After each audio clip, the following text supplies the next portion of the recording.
बिस्मिल्लाहिर्रहमानिर्रहीम। Last class में हम लोग टैक्स डेप्शन पे बात कर रहे थे और वो टैक्स डेप्रिसिएशन जो है वो हमने कैलकुलेट करना सीखी, इनिशियल अलाउंस वर्कआउट करना सीखा। नॉन बिजनेस यूज़ की वजह से डेप्रिसिएशन जो डिसअलाउ नहीं होगी, जो अपोर्शनमेंट होगी वो भी हमने सीखी।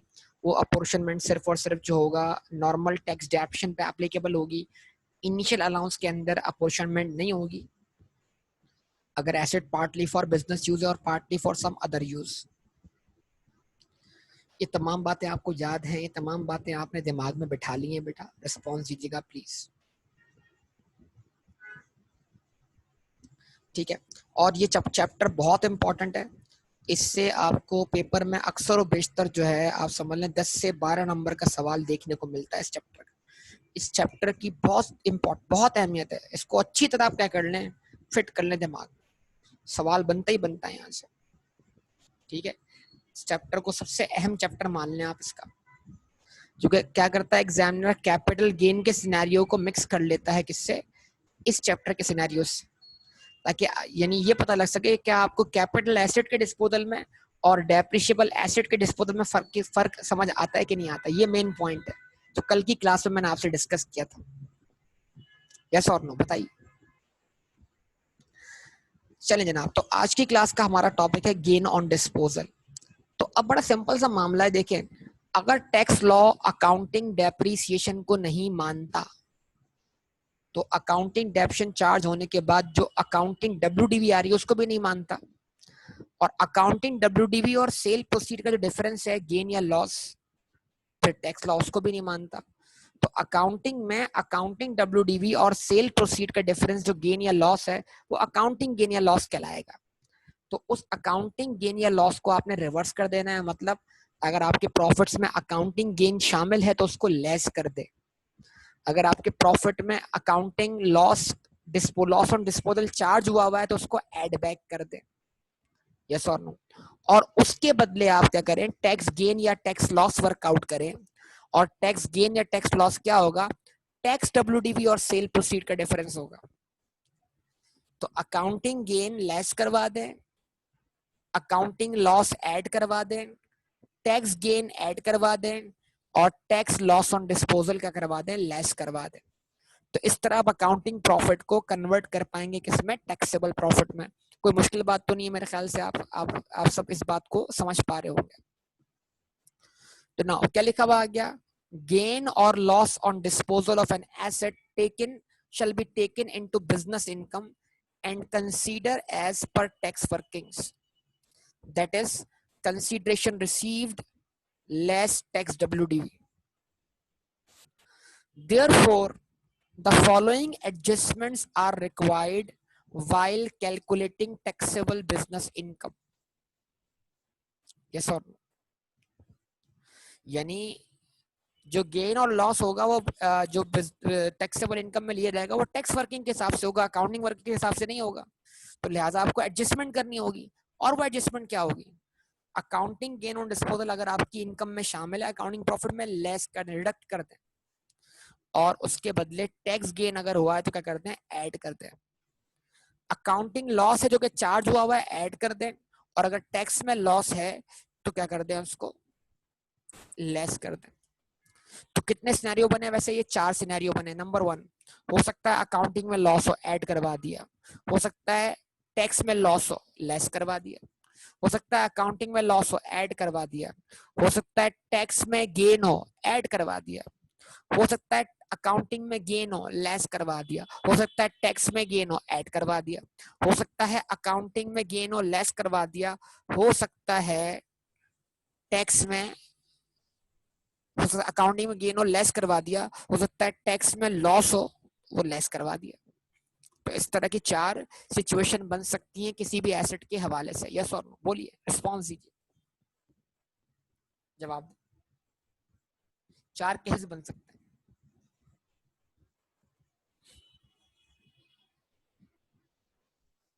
ठीक है। अब कल का अगर आपको लेक्चर याद हो, कल का लेक्चर याद है, कल की क्लास आपको याद है? अच्छा, अब कल की क्लास जरा देखिएगा। कल की क्लास में मैंने क्या किया था, मैंने कॉस्ट ऑफ कंप्यूटर ली थी कितनी बेटा? 1,20,000। याद है या भूल गए?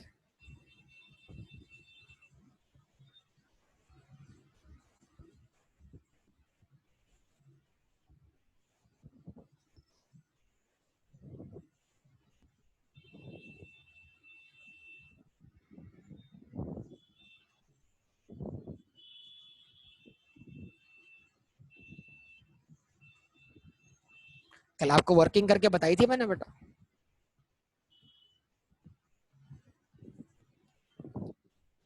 1 लाख रखी थी, 1 लाख रख लेते हैं, मसला नहीं है बेटा।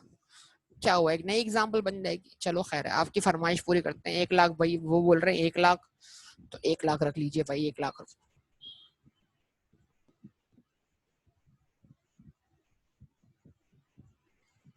1 लाख रख दिया, cost of computer 1 lakh.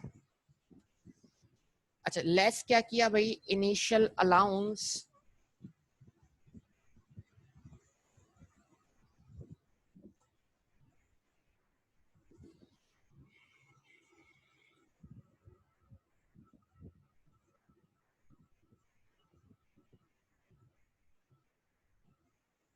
Initial allowance less क्या, कितना? 25%।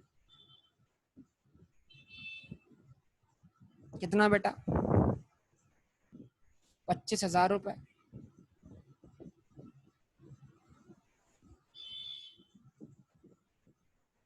जवाब दे। और इसकी कोई अपोर्शनमेंट नहीं की, और ये 25,000 रुपए पूरे के पूरे आपकी टैक्स डेप्रिसिएशन में क्या होगा, शामिल होगा। यस और नो? जवाब देना बेटा। उसके बाद आपको मिली WDV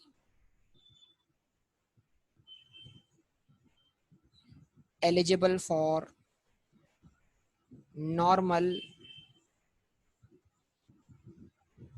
टैक्स डेप्रिसिएशन। जवाब दें। कितनी बेटा? 75,000। इसमें से लेस करवाया आपने क्या?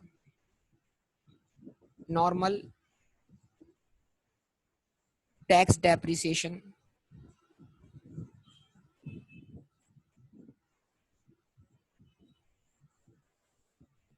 एट 30%। तो 75,000 का 30% कितना आया था? 22,500। लेकिन अब प्रॉब्लम क्या था, ये जो कंप्यूटर था ये 50% फॉर ऑफिस यूज था, बिजनेस यूज था, और 50% प्राइवेट यूज था। तो हमने इसका बिजनेस यूज निकाला 50%, और इसको उतना हमने क्या किया, 11,250 से एक्सपेंस माना बिजनेस के लिए। अच्छा, अब सवाल यहाँ पे ये होता है कि भाई WDV तो आप पूरे अमाउंट से कम कर रहे हैं, भाई यूज तो पूरा हो रहा है ना, एक्सपेंस के तौर पे आधा आधा हो रहा है, यूज तो हो रहा है, WDV तो पूरी कम होनी चाहिए ना। लॉजिकली सोचिए इस बात पे जरा, यूज तो पूरा हो रहा है। अच्छा, अब WDV की अब आपके पास टोटल एक्सपेंस कितना आ गया बेटा?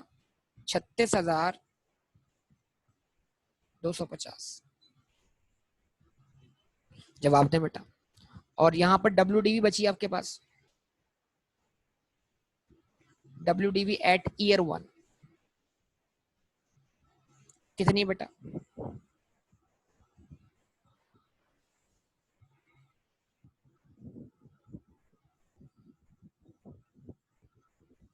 बताइए, WDV बताइए सब लोग।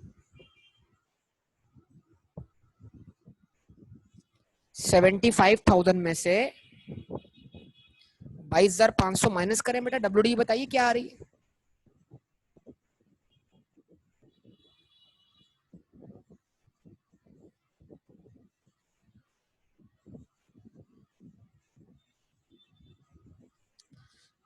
52,500।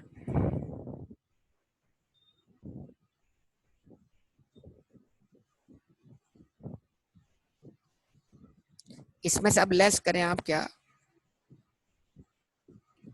Normal tax depreciation.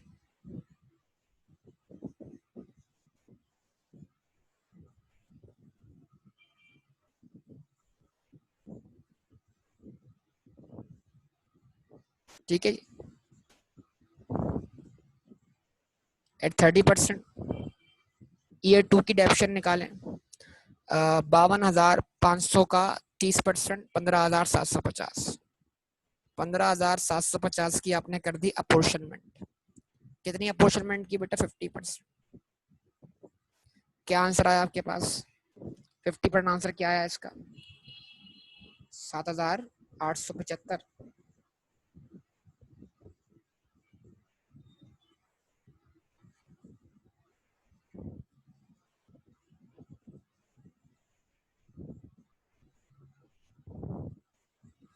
सही है रिस्पॉन्स। अच्छा, डब्ल्यूडीवी क्या आती है आपके पास? डब्ल्यूडीवी एट ईयर 2,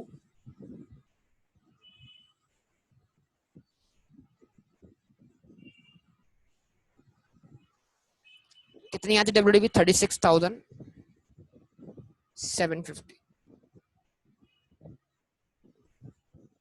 ये आ गया आपके पास डब्ल्यूडीवी। अच्छा, अब बात ये है कि भाई, अब लॉजिकल बात क्या? लॉजिकल बात ये है कि अगर ये एसेट तीसरे साल में डिस्पोज ऑफ कर दिया जाए, तो डिस्पोज ऑफ करने का मतलब ये है कि जो भी सेल प्रोसीड हो उससे इस डब्ल्यूडीवी को मैच कर दिया जाए। ऐसा है कि नहीं? रिस्पॉन्स है।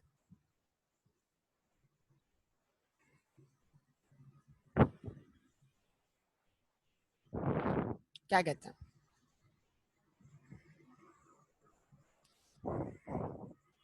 सही है ना? लेकिन इस डब्ल्यूडीवी में से तो वो डेप्शन भी माइनस हुई हुई है जो हमें अलाउ नहीं हुई। तो अगर ये डेप्शन हमें फुली अलाउ होती, तो फिर तो हम इसी डब्ल्यूडीवी को इस्तेमाल कर लेते गेन या लॉस वर्कआउट करने के लिए। अब लॉ ये कहता है कि अगर आपको डेप्रिसिएशन फुली अलाउ नहीं की गई, तो आप इस डब्ल्यूडीवी को इंक्रीज कर दें। Add depreciation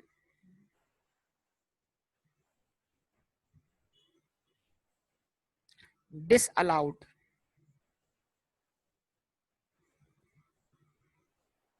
due to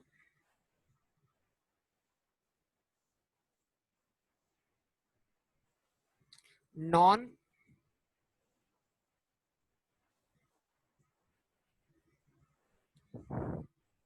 business use। तो इसका मतलब क्या था? ईयर 1 की डेप्शन बनती कितनी थी? 22,500। आपको अलाउ कितनी की गई? 11,250। इनिशियल अलाउंस की बात नहीं हो रही है, नॉर्मल डेप्शन की बात हो रही है।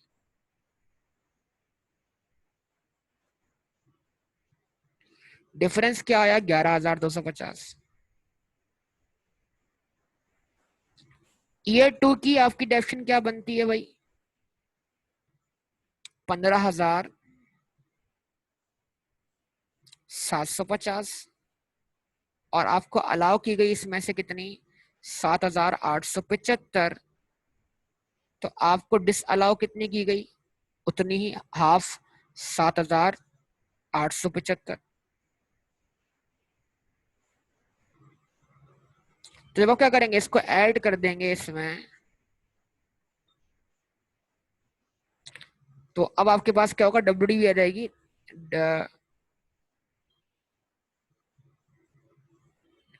जो कि डेप्शन डिसअलाउ होने के बाद हो जाएगी, मतलब डिसअलाउड डेप्शन ऐड बैक करने के बाद कितनी आएगी? 55,875।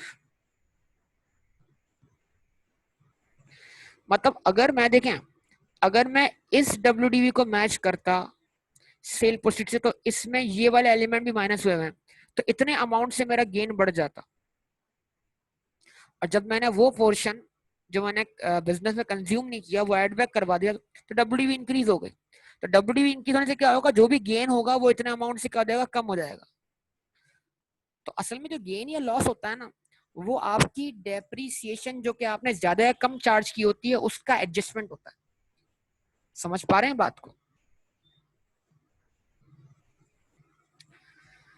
तो बताने का मतलब यहाँ पर ये है कि भाई अब क्या करें, अगर यहाँ पे डेप्शन आपको डिसअलाउ की गई तो आप डिसअलाउड पोर्शन ऐड बैक कर दें, यानी डिस्पोज ऑफ कर दें। अब इसमें तो आप मैच करें क्या? Cell proceed.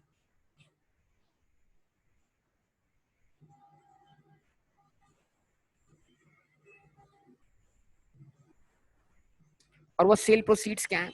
मिसाल के तौर पर ये एसेट बिका है 70,000 का,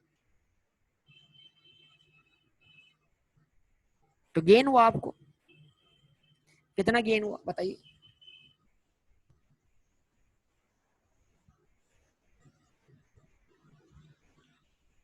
टैक्स गेन ऑन डिस्पोजल कितना हो गया?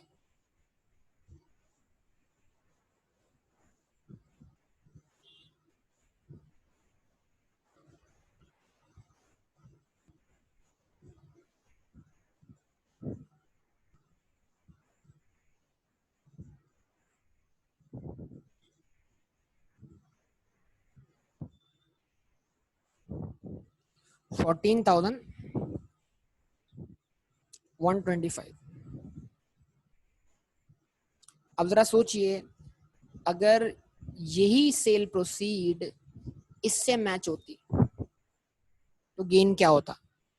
अगर ये 100% बिजनेस यूज में होता तो ये गेन कितना होता?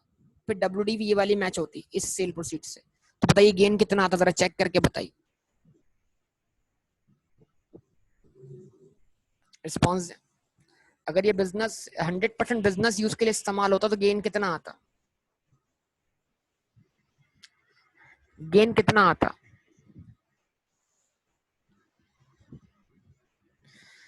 33,250। और वो गेन इतने अमाउंट से ज्यादा होता। अब इन दोनों अमाउंट का आप सम कर लें, और सम को आप इस 33,000 में से क्या कर दें, माइनस कर दें, तो मतलब ये जो आप अमाउंट ऐड बैक कर रहे हैं इससे आपकी डब्ल्यूडीवी इंक्रीज हो रही है। नहीं, इन दो अमाउंट के बराबर गेन को आप एक तरीके से डिसअलाउ कर रहे हैं और आप उसको बिजनेस गेन मान नहीं रहे, क्योंकि जब डब्ल्यूडीवी जो कम हुई है वो तो पूरे अमाउंट से कम हुई है, लेकिन उसका जो पोर्शन डिसअलाउ हुआ है उसकी वजह से आपका कोई गेन भी तो नहीं अराइज होना चाहिए ना। तो हम चाहते हैं कि हम इन अमाउंट्स को इसमें ऐड बैक कर दें, ताकि इस डेप्शन की वजह से जो गेन आएगा वो गेन हमारे बिजनेस गेन का पार्ट ना बन सके। तो अगर आप क्या करते हैं, ये जो आपने आंसर निकाला है 33,250, उसमें से डेप्शन डिसअलाउड माइनस कर दें, तो आपका ये वाला गेन वेरीफाई हो जाएगा। चेक कर लें, आप वेरीफाई हुआ? भाई रिस्पॉन्स करें ना यार। 33,250 में से जो कि एक्चुअल गेन था आपका इस डब्ल्यूडीवी और इस सेल प्रोसीड का डिफरेंस, उसमें से अगर आप डेप्शन डिसअलाउड क्या करते हैं, माइनस करते हैं, तो आपका गेन वेरीफाई हो जाएगा। तो ये लॉजिक है इसके पीछे कि भाई डेप्शन डिसअलाउड जो है वो डब्ल्यूडी में ऐड बैक क्यों की जाए। कुछ बात समझ में आती है बेटा? अब जरा लिखा हुआ क्या, देखो ये लिखा हुआ ये आ गया, at the time of disposal, at the time of disposal, tax WDV shall be increased by the amount of depreciation disallowed on account of non-business use.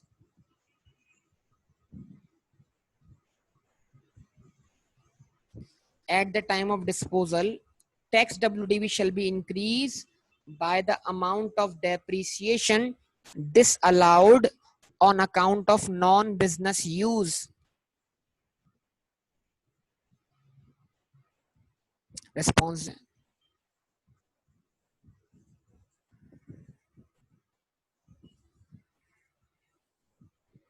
क्या कहेंगे बताइए?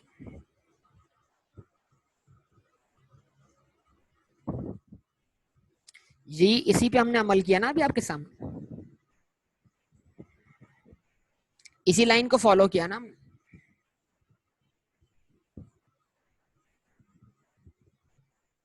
चले जी, अब चाहें तो आप ये वाली एग्जांपल कवर कर सकते हैं। Mister C purchase a computer on 1 July 2015, 80,000 रुपए का, use 80% for his business use and 20% for his private purpose. Mister C sold this computer on 5 May यानी 5 May 2018 for ₹50,000। Calculate the amount of gain और loss under business income. Okay जनाब, अब इसको आप directly यहाँ से कैलकुलेशन देख लें। इसकी कॉस्ट क्या है 80,000, इनिशियल अलाउंस निकाला 25% का, क्या हो गया 20,000, डेप्शन निकाली 60,000 पर 30% आंसर आया 18,000। 18,000 का 80% लिया, जरा निकाले सब लोग 18,000 का 80%। बेटा जल्दी जल्दी वेरीफाई कर लें, 18,000 का 80% निकाले 14,400। 14,400 18,000 का 80%।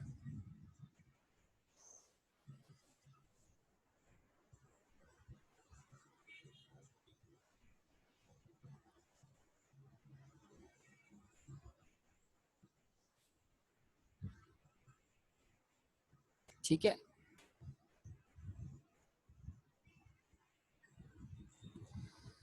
तो इसका मतलब क्या हुआ, ये दोनों का सम क्या हो गया, पहले साल की डेप्शन हो गई। अच्छा, उसके बाद अगला साल, अगले साल आपने इस 42,000 के ऊपर क्या क्या लगाई, 30% डेप्शन, 12,600 आंसर आया। और 12,600 को 80% निकालें, 12,600 को 80% निकालें, बिजनेस यूज 80% है ना बेटा आपका।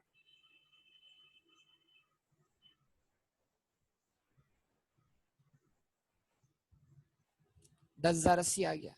ये हो जाएगी आपकी A2 की डेप्शन। अब क्या करना है, डिस्पोजल परफॉर्म करना है। तो WDV कितनी है भाई, 29,400। इसमें ऐड कर दें डेप्शन disallowed for non business use. आपकी 2016 की डेप्शन बनी 18,000, आपने उसका 80% क्लेम किया, 20% डिसअलाउ हुआ, वो ऐड बैक कर दें। 2017 में आपकी डेप्शन बनी 12,600 की, आपने क्लेम 80% की, 20% अब एड बैक करते हैं। तो WDV डेप्शन डिसअलाउड से क्या हो गई, एड बैक हो गई। टोटल WDV कितनी आ गई, अब ये अमाउंट आ गया। सेल प्रोसीड कितनी है, 50,000। तो 50,000 जो सेल प्रोसीड है वो WDV से ज्यादा है, लिहाजा डिफरेंस जो है वो गेन ऑन डिस्पोजल है। कितना, 14,480। यस और नो, रिस्पॉन्स प्लीज। अब मेरे ख्याल से मुश्किल बात नहीं है बेटा, समझ चुके हैं हम सब लोग इन तमाम बातों को। रिस्पॉन्स कर दें इसलिए बोल रहा हूँ अच्छी तरीके से।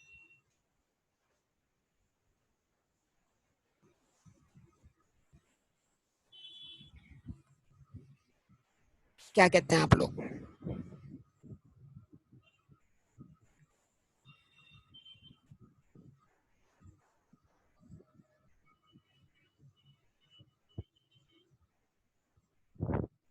यहाँ तक सारी बात क्लियर होती है बेटा। चलें आगे पढ़ते हैं, क्या लिखा हुआ है। Disposal includes disposal of part of an asset, यानी एसेट का पार्ट डिस्पोज ऑफ करना भी डिस्पोजल है। क्या आपके पास एक बिल्डिंग है जिसमें 2 फ्लोर हो सकते हैं, 2 स्टोरी हो सकती हैं, तो आपने एक हिस्सा बेच दिया, घर का एक हिस्सा बेच दिया, एक हिस्सा आपके पास है। आपका बिजनेस प्रेमिसेस है, आपने बड़े पैमाने पे जगह ली थी फैक्ट्री की, लेकिन आपके पास कुछ जमीन खाली है, आपने सोचा था यहाँ पे नई फैक्ट्री लगाऊंगा, लेकिन आपकी जो क्या कहते हैं जो सोच थी उसके खिलाफ हुआ खुदा ना खास्ता, और आपने सोचा भाई कि इस हिस्से को क्या करते हैं, बेच देते हैं फैक्ट्री के। तो आधी फैक्ट्री क्या कर दी आपने, किसी और को सेल पे दे दी, सेल कर दी किसी और को। कुछ समझ पा रहे हैं बात को या नहीं। यस और नो, रिस्पॉन्स करें बेटा, रिस्पॉन्स। अच्छा, तो disposal includes disposal of a part of an asset.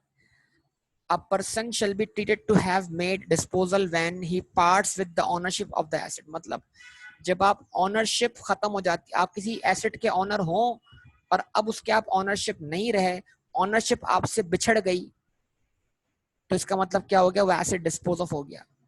Including, और डिस्पोज ऑफ होने का तरीका सिर्फ बेचना नहीं होता, चाहे वो सोल्ड हुआ हो, चाहे वो एक्सचेंज हुआ हो, चाहे आपने अपने एक चाहे पेरेंट कंपनी ने सब्सिडरी को ट्रांसफर कर दिया हो, कैंसिल कर दिया हो, डिस्ट्रॉयड हो, लॉस्ट और एक्सपायर्ड हो। कैंसिल वाला मामला क्या है कि बुकिंग आप करवाते हैं, तो बाज़ दफा फिर आप किसी चीज को कैंसिल करते हैं ना, तो जो आपको पैसे वापस मिलते हैं वो आपकी ओरिजिनल रकम से क्या मिलते हैं, कम मिलते हैं। तो इस केस में भी आपको लॉस वगैरह हो सकता है। उसके बाद डिस्ट्रॉयड, एसेट डिस्ट्रॉय हो गया, लॉस्ट हो गया, एक्सपायर हो गया, सीजेस टू बी यूज्ड हो गया। और ये एनिमल वगैरह के लिए भी इस्तेमाल हो सकती है ना बात, ये वो भी डिस्पोजल ही है ना, जो हम बात पीछे करके आ चुके हैं, when animals are used otherwise than stock in trade. ये और बात है कि उनके ऊपर डेप्शन चार्ज नहीं होती, लेकिन उनका डिस्पोजल तो होता है ना, और डिस्पोजल के वक्त उन पे गेन या लॉस निकाला जाता है ताकि पता लग सके जनाब के एक्चुअल आपको कितना फायदा हुआ या लॉस हुआ। अच्छा, उसके बाद transfer of any depreciable asset और capital asset to an employ free of cost और at lower than fair market value. अब समझना बेटा, जरा देखिएगा, अक्सर और बेशतर दो अलग बातें, जरा समझिएगा, इसको मिक्स मत कीजिएगा, फिर ले जा रहा हूं आपको इनकम फ्रॉम सैलरी की तरफ। आप एक कंपनी के एम्प्लॉय हैं, उस कंपनी ने आपको एक गाड़ी दी हुई है, partly for business, partly for office use and partly for private use. और कंपनी की पॉलिसी है कि 4 साल बाद कंपनी वो गाड़ी अपने एम्प्लॉय को ही बेच देती है। फर्ज करें कंपनी ने गाड़ी परचेज की 10 लाख रुपए की। सही है बेटा, कंपनी ने गाड़ी परचेज की 10 लाख रुपए की। अच्छा, उसकी यूजफुल लाइफ तय की 10 साल। सही है, उसकी यूजफुल लाइफ तय की 10 साल। सही है जनाब। अच्छा, वो गाड़ी कंपनी के लिए क्या है, डेप्रिशिएबल एसेट है, क्योंकि एम्प्लॉय के यूज में, बिजनेस यूज में। अब एम्प्लॉय भले उसको प्राइवेटली यूज करे या ऑफिस यूज में ले, कंपनी को उसको कोई सरोकार नहीं, कंपनी के लिए वो डेप्रिशिएबल एसेट है। तो कंपनी तो उसके ऊपर डेप्रिसिएशन क्लेम कर रही है। तो कंपनी की पर, अगर कंपनी अकाउंटिंग के अंदर स्ट्रेट लाइन मेथड फॉलो कर रही है, तो 10 लाख डिवाइड बाय 10, 1 लाख रुपए आ गई पर ईयर डेप्रिसिएशन। यस और नो, रिस्पॉन्स करें। और 4 लाख रुपए हो गए 4 साल की डेप्रिसिएशन। यस और नो, रिस्पॉन्स करें। तो 4 लाख क्या हो गई, अकाउंटिंग WDV।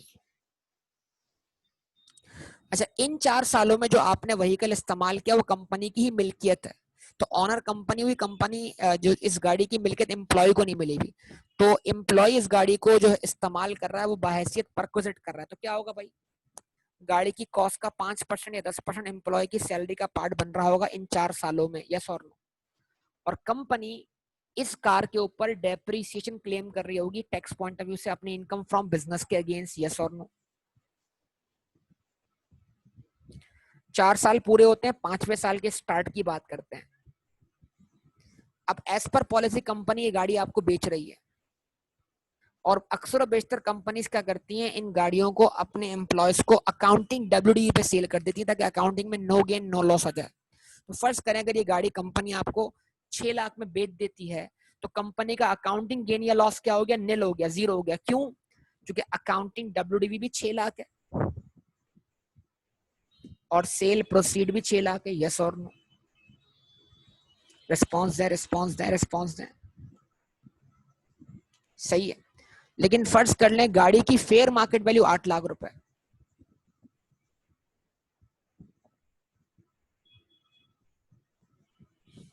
तो अब एक ट्रीटमेंट एम्प्लॉय के लिए और एक ट्रीटमेंट कंपनी के लिए। अच्छा, 8 लाख की चीज एम्प्लॉय को कितने में मिल गई बेटा, जरा बताओ। तो अब सैलरी के हेड की बात भी कर रहा हूँ और इनकम फ्रॉम बिजनेस की बात भी कर रहा हूँ। 8 लाख की चीज एम्प्लॉय को कितने की मिल गई, 6 लाख की। तो 2 लाख रुपए क्या बन गए, एम्प्लॉय के लिए परक्विजिट बन गए, और ये 2 लाख रुपए अब सैलरी का पार्ट बन जाएंगे। और गाड़ी की मिल्कियत किसको मिल गई, एम्प्लॉय को। तो ऑनरशिप चली गई किसके पास से, गाड़ी की, कंपनी के पास से। इट मींस कंपनी के लिए ये गाड़ी अब क्या हो गई, डिस्पोज ऑफ हो गई। यस और नो। तो अब कंपनी पॉइंट ऑफ व्यू से आपको इनकम फ्रॉम बिजनेस कैलकुलेट करनी है। तो पहली बात, कंपनी 5वें साल की इस गाड़ी पे कोई डेप्शन चार्ज नहीं करेगी। यस और नो। अकाउंटिंग के लिहाज से गेन और लॉस तो जीरो है, लेकिन टैक्स के लिहाज से गेन और लॉस जीरो नहीं होगा। अब एक काम करते हैं, हम अपना शॉर्टकट फॉर्मूला लगा के इसकी WDV निकालते हैं। गाड़ी ऑब्वियसली एम्प्लॉय को दी भी, हम क्या अज्यूम करेंगे, नॉट अप्लाइंग फॉर हायर, तो इस गाड़ी पर कोई इनिशियल अलाउंस नहीं होगा। तो जरा बताइए, 10 लाख की गाड़ी पर पहले साल की डेप्शन 15%, फिर उसका 15%, फिर उसका 15%, फिर उसका 15%, डायरेक्ट जम करें। 10 लाख मल्टीप्लाई बाय 0.85 की पावर 4, जरा सब लोग लगाएं, तो क्या मिल जाएगी आपको, डायरेक्ट टैक्स WDV मिल जाएगी। यस और नो। 10 लाख मल्टीप्लाइड बाय 0.85 की पावर 4, बोलिए क्या आंसर आता है, बताइए, टाइप कीजिए सब लोग उस आंसर को। 10 लाख मल्टीप्लाई बाय 0.85 की पावर 4। जल्दी जल्दी करो यार, अब तो माशाल्लाह तुम लोग बड़े हो गए हो, ये कैलकुलेशन तो आप मिनटों में परफॉर्म करो यार, सेकंड्स में। 5,220,062, पक्का बेटा ये WDV आ रही है। तो ये टैक्स WDV है। और जो गाड़ी एम्प्लॉय को दी गई है वो कितने में दी गई है, कितने बेची गई है, 6 लाख रुपए में। और गाड़ी की फेयर मार्केट वैल्यू क्या है, 8 लाख रुपए। अब कंपनी इस गाड़ी के डिस्पोजल पर गेन या लॉस निकालने के लिए क्या इस्तेमाल करेगी,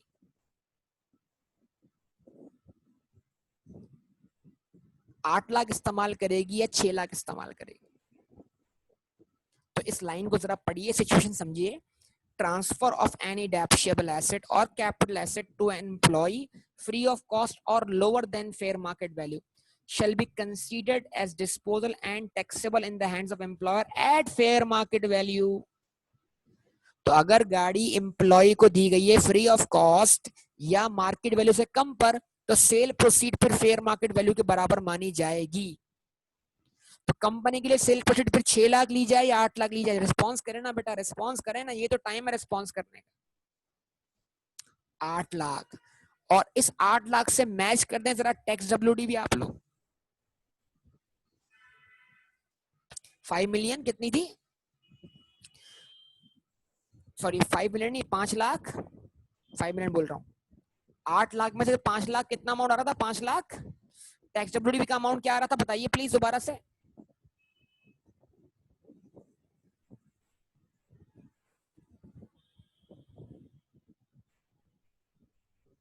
अरे भाई बोलिए क्या आंसर आ रहा था?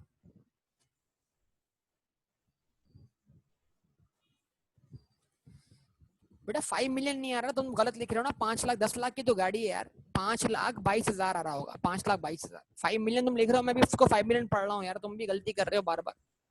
5,22,006 रुपए। हाँ भाई सब लोग वेरीफाई करें ना यार। 10 लाख रुपए को 1 मिलियन को क्या करें, मल्टीप्लाई करें 0.85 की पावर 4 से। सारा रिदम तोड़ दिया, यकीन करो तुम लोगों।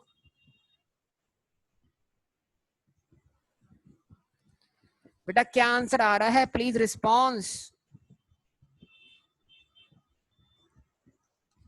5,22,006 रुपए। अब इस 5,22,006 की टैक्स डब्ल्यूडीवी को आप लेस करें किस में से, 6 लाख में से या 8 लाख में से? 8 लाख में से लेस करें तो टैक्स गेन मिल जाएगा आपको, tax gain on disposal.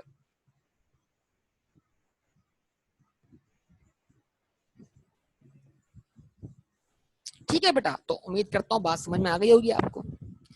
277,994। Yes clear है, बात समझ में आती है, ये लाइन लिखी हुई समझ में आ रही है। तो फिर पढ़ लेता हूँ। Transfer of any depreciable asset और capital asset to an employ free of cost और at lower than fair market value shall be considered as disposal and taxable in the hands of employer at fair market value minus cost plus allowable deduction. जाहिर सी बात है, cost minus करेंगे gain आ जाएगा, फिर gain income from business में add करने के बाद जो भी इनकम फ्रॉम बिजनेस के एक्सपेंसेस हैं वो भी माइनस करेंगे under the head business income in case of depreciable asset or under the head capital gain in case of capital asset. Response है बेटा, response।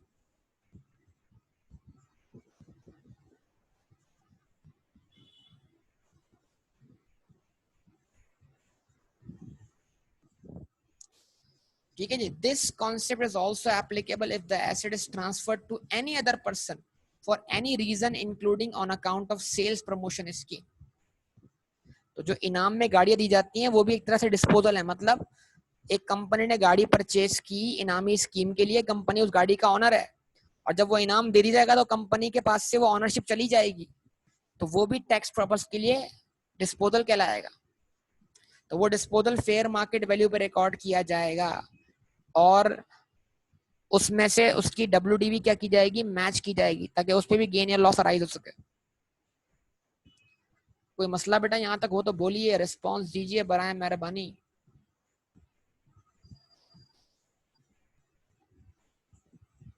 अच्छा जी, अब ये देखें, application of business asset wholly to personal use. एक asset business asset था, इसको आपने पर्सनल यूज में ले लिया। ये कौन कर सकता है? बिजनेस का ऑनर ही कर सकता है ना, खासतौर पे सोल प्रोप्राइटर और एओपी के अंदर। एक एसेट बिजनेस का एसेट था, मतलब कल तक वो डेप्रिशिएबल एसेट था, आज वो डेप्रिशिएबल एसेट की डेफिनेशन से खत्म हो रहा है, बाहर हो रहा है, और क्या बन रहा है, पर्सनल एसेट बन रहा है। कल तक एक गाड़ी बिजनेस यूज में थी, अब वो गाड़ी 100% पर्सनल यूज में आ गई है, एम्प्लॉयर के यानी बिजनेस के ऑनर के, एंटरप्रेन्योर के। तो बिजनेस एसेट का पर्सनल यूज में आ जाना shall be treated as disposal of asset. कल तक एक लैपटॉप जो था वो बिजनेस यूज में था, चाहे पार्टली क्यों ना हो, फिर वो लैपटॉप, अब आपने बिजनेस में लैपटॉप अपडेट कर लिया, पुराना लैपटॉप बच्चों को दे दिया बतौर ऑनर, तो क्या होगा, ये भी डिस्पोजल है। तो shall be treated as disposal of asset at fair market value at the time it is so applied। तो अगर आप कोई भी एसेट बिजनेस यूज से प्राइवेट यूज में लेंगे तो ये भी डिस्पोजल है और वो डिस्पोजल फेयर मार्केट वैल्यू पे रिकॉग्नाइज होगा। तो फर्ज कर लेते हैं जो गाड़ी जिसकी फेयर मार्केट वैल्यू 8 लाख रुपए थी और जिसकी टैक्स WDV 5,22,006 रुपए थी, अगर ये गाड़ी एम्प्लॉय को ना दी जाती बल्कि एम्प्लॉयर इस गाड़ी को बिजनेस से विड्रॉ करके घर ले जाता, तब भी ये गेन ऑन डिस्पोजल ही कहलाता और इस डिस्पोजल को 8 मिलियन पे ही रिकॉग्नाइज किया जाता और इसमें से 5,22,006 रुपए बतौर कॉस्ट माइनस किए जाते। रिस्पॉन्स प्लीज, रिस्पॉन्स रिस्पॉन्स, बात समझ में आ रही है? जवाब दे दें।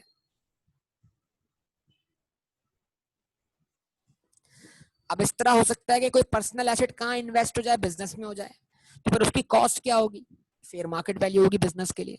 अगर कल तक एक गाड़ी जो आपके अपने जाती इस्तेमाल में थी, वो गाड़ी अगर आप बिजनेस में इन्वेस्ट कर देते हैं तो वो बिजनेस में ऐड हो जाएगी बतौर एसेट फेयर मार्केट वैल्यू पर, तो उसकी कॉस्ट, तो कल तक एक एसेट डेप्रिशिएबल एसेट नहीं था, पर्सनल एसेट था, अब वो बिजनेस में इन्वेस्ट हो गया तो अब वो क्या बन गया? डेप्रिशिएबल एसेट बन गया। तो मतलब बिजनेस एसेट का, डेप्रिशिएबल एसेट का मुकम्मल तौर पर पर्सनल एसेट बन जाना डिस्पोजल है। सही है, लेकिन पर्सनल एसेट का बिजनेस एसेट या डेप्रिशिएबल एसेट बन जाना डिस्पोजल नहीं है। क्यों? क्योंकि पर्सनल एसेट डिस्पोज ऑफ करके जो गेन या लॉस होता है वो टैक्सेबल नहीं होता। सही है, अनलेस कि वो personal asset section 38 sub section 5 में मेंशन हो। लिंक बना लो, सोच लो।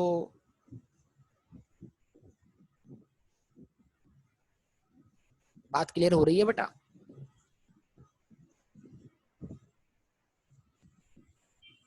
ठीक है ना? अच्छा जी, अच्छा, अब आप सब गवर्नमेंट ग्रांट वगैरह पढ़ चुके हैं, बताइए आप सबने गवर्नमेंट ग्रांट पढ़ा है, तो बताइए गवर्नमेंट ग्रांट के साथ आप क्या करते हैं? बताइए। गवर्नमेंट ग्रांट जब मिलती है, किसी भी कैपिटल नेचर की ग्रांट होती है, किसी भी एसेट के लिए होती है, तो आप क्या करते हैं उस गवर्नमेंट ग्रांट से? एसेट की WDV को या कॉस्ट को रिड्यूस कर लेते हैं, ऐसा ही है कि नहीं? बताइए, रिस्पॉन्स दीजिए।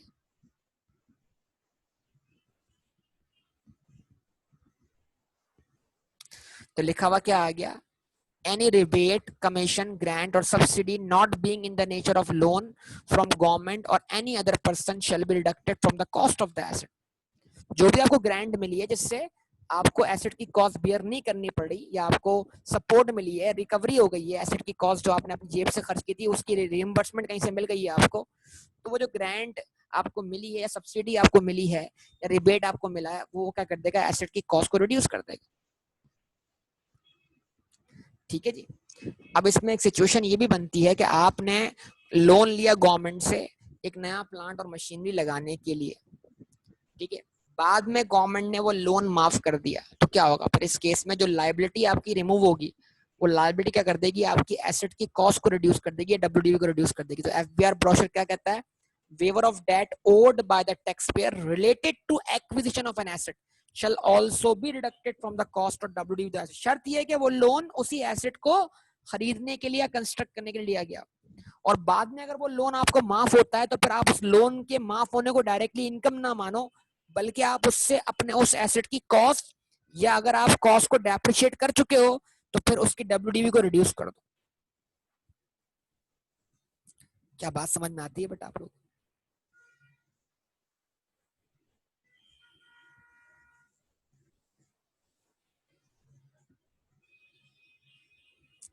और ये पॉइंट बड़ा इंपॉर्टेंट है, where a depreciable asset is acquired as a result of waiver of debt owed to taxpayer, that cost shall be equal to the debt waived and not the fair market value of the asset।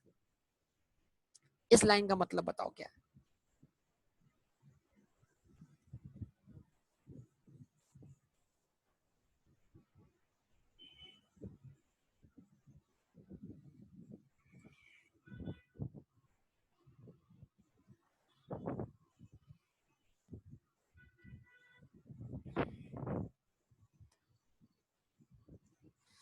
भाई जिसने आपको loan दिया उस loan के बदले उसने आपसे security रखवाई होगी उस डेप्रिशिएबल एसेट की, तो जब वो आपका लोन क्या कर रहा है, खत्म कर रहा है, तो वो आपसे वो एसेट भी क्या कर रहा है, एक्वायर कर रहा है उसके बदले।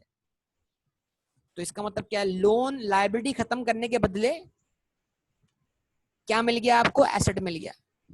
तो जिसको एसेट मिला उसके लिए जो एसेट की कॉस्ट होगी वो लोन वेव के बराबर होगी, जितना लायबिलिटी आपने छोड़ दी है, क्योंकि एक्चुअली तो आपको लायबिलिटी मिलनी थी, जो लायबिलिटी सेटल होनी थी वो कैश फॉर्म में होनी थी, लेकिन क्या हुआ, वो एसेट लेकर या वो डेप्रिशिएबल एसेट एक्सेप्ट करके आपने वो लोन क्या कर दिया, माफ कर दिया। तो फिर उस केस में जो जिस बंदे ने लायबिलिटी के बदले एसेट एक्वायर किया है, वो उस डेप्रिशिएबल एसेट की कॉस्ट जो होगा वो फेयर मार्केट वैल्यू पर रिकॉर्ड नहीं करेगा, बल्कि उस वैल्यू पर रिकॉर्ड करेगा जितना डेट उसने क्या कर दिया है, वेव किया। तो ये तमाम सिचुएशंस हैं, सिनेरियोज हैं, इस चैप्टर को बार बार दिमाग में रखें। प्रैक्टिकल सवाल जब आता है तो बहुत सारे लोग जो हैं इन बातों को भूल जाते हैं। अब ये एक सिनेरियो दिया हुआ है, इसको आप देखिएगा, पढ़ के देखिएगा क्या रिजल्ट बनता है इसका। यहां तक कोई मसला हो तो बोलिए।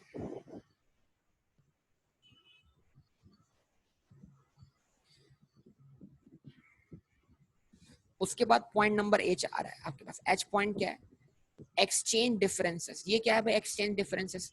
डॉलर कभी ऊपर जाता है, डॉलर कभी नीचे आता है। In making payment of foreign liability in foreign currency against an asset shall be added or deducted from the cost or WDU of the asset in the year of occurrence, including the effect of hedging arrangement relating to the loan. तो बेटा आप loan लेते हैं, फर्ज करें आपने $10,000 का क्या किया है, लोन लिया है एक एसेट परचेज करने के लिए किसी फॉरेन कंट्री से, फॉरेन बैंक से, ठीक है। तो अब वो एसेट तो आपने उसके बदले परचेज कर लिया $10,000 का, वो पाकिस्तान में कन्वर्ट हो गया डॉलर्स के अंदर, डॉलर से रुपीस में, ठीक है ना। अब आपको वो लोन पे करना है। फर्ज करें आपने जिस वक्त लोन लिया था उस वक्त $1 जो था वो कितने का था, $100 का था। तो $10,000 का मतलब क्या हुआ, 10,000 को जरा आप मल्टीप्लाई करते हैं 100 से, तो 10,000 में क्या होगा बेटा, 2 जीरो और बढ़ जाएंगे, 10,000 क्या बन जाएगा आपका, 1 मिलियन बन जाएगा, 10 लाख बन जाएगा, यस और नो। तो इट मींस दैट वो पाकिस्तान में कन्वर्ट होकर कितने पे कैपिटलाइज हुआ, 10 लाख पे कैपिटलाइज हुआ, 1 मिलियन पे कैपिटलाइज हुआ। अच्छा, अब आप उस लोन को वापस कर रहे हैं, तो आप इंटरेस्ट तो दे रहे होंगे, इंटरेस्ट का मसला नहीं है, आप जो प्रिंसिपल दे रहे हैं, फर्ज करें आपने पहला प्रिंसिपल रीपे किया, पहला प्रिंसिपल रीपे किया आपने कितने से, $2,000 से। तो जिस डेट पर आप प्रिंसिपल रीपे कर रहे हैं $2,000 से, उस वक्त डॉलर का रेट जो है वो 110 रुपए। तो 2,000 को अगर आप 110 से मल्टीप्लाई करें तो आंसर क्या बनेगा,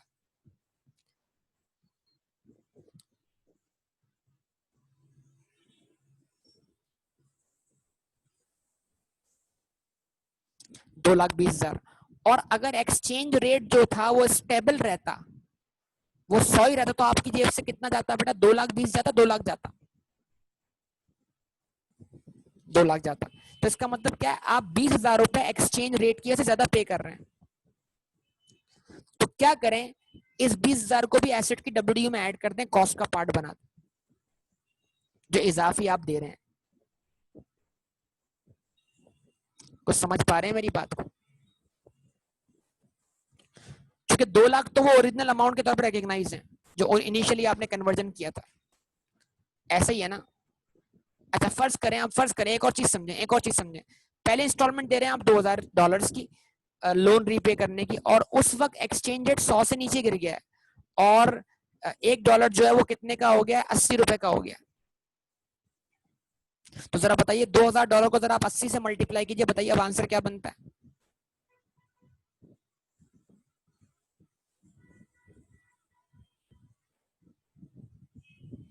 1,60,000 बनता है। इसका मतलब अगर उसी एक्सचेंज रेट को देखा जाए तो आपकी जेब से कितना जाना चाहिए था, 2 लाख रुपए जाना चाहिए था, लेकिन आपकी जेब से कितना जा रहा है, 1,60 जा रहा है। तो आपको फायदा हुआ, नुकसान हुआ, एक्सचेंज रेट डिफरेंस की वजह से आपको फायदा हुआ, नुकसान हुआ, गेन हुआ। अब ये लॉ कह रहा है कि इस गेन को तुम क्या करो, एसेट की WDU में से माइनस कर दो। तो अगर एक्सचेंज गेन है उस लोन पर जिस लोन को तुमने हासिल किया था फॉरेन कंट्री से या फॉरेन करेंसी में किसी एसेट को परचेज करने के लिए, अगर उस पर एक्सचेंज लॉस हो रहा है तो एक्सचेंज लॉस से उस एसेट की डब्ल्यूडीवी को बढ़ा दो, और अगर एक्सचेंज गेन हो रहा है, जैसे 40,000 रुपए गेन बताया आपने, उससे क्या कर दोगे आप, उस एसेट की डब्ल्यूडीवी या कॉस्ट को रिड्यूस कर दो। उम्मीद है आपको ये सारी बात वर्बल एग्जाम्पल से समझ आ रही होगी, वरना इसकी प्रैक्टिकल एग्जाम्पल मौजूद है, इसी में आ जाएगी, आप उसको सॉल्व करके देख सकते हैं। लेकिन मैंने आपको एक जल्दी से वर्बली आइडिया दे दिया। ये क्वेश्चन आपके सामने है, आप चाहें तो इस क्वेश्चन को अटेम्प्ट करके देखिएगा। ठीक है, एक मिनट जरा बेटा होल्ड कीजिएगा। तो ये आपके सामने क्वेश्चन है, इसको आप अटेम्प्ट कर सकते हैं, अगर आप करना चाहें तो आप देख सकते हैं कि इसमें डेफिनेशन वगैरह तमाम चीजें दी हुई हैं, तो आप इसको अटेम्प्ट कीजिएगा, ना हो तो आप इसको देख सकते हैं इन तमाम चीजों को। तो मेरे ख्याल से इसके बाद वाली बात हम अगली क्लास में करते हैं कवर, कुछ इंपॉर्टेंट एरिया तकरीबन इंशाल्लाह हम कोशिश कर सकते हैं कि इस चैप्टर को, और सबसे मेन चैप्टर है, इस चैप्टर को हम अगली क्लास में क्लोज करें, क्योंकि ये सबसे ज्यादा टाइम लेता है चैप्टर। हाँ इंशाल्लाह, मुझे ये अगली क्लास नहीं, ये यहाँ तक डेप्शन वाला पोर्शन तो अगली क्लास तक कंप्लीट हो सकता है, लेकिन उसके बाद जो इनटेंजिबल एसेट या प्री कमेंसमेंट एक्सपेंडिचर का टॉपिक आएगा वो एक क्लास और ले सकता है। तो ये टॉपिक हमारा अगली 2 से 3 क्लासेस ले सकता है, ये समझ लें। तो मैं कोशिश ये कर रहा हूँ कि बेटा कल की क्लास और बकरीद होने से पहले पहले मैं यहाँ तक तो कम से कम कवर करूँ,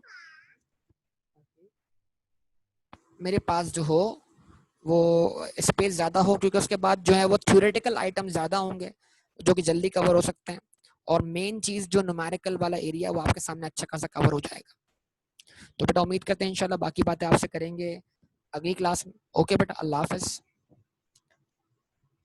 ओके बेटा।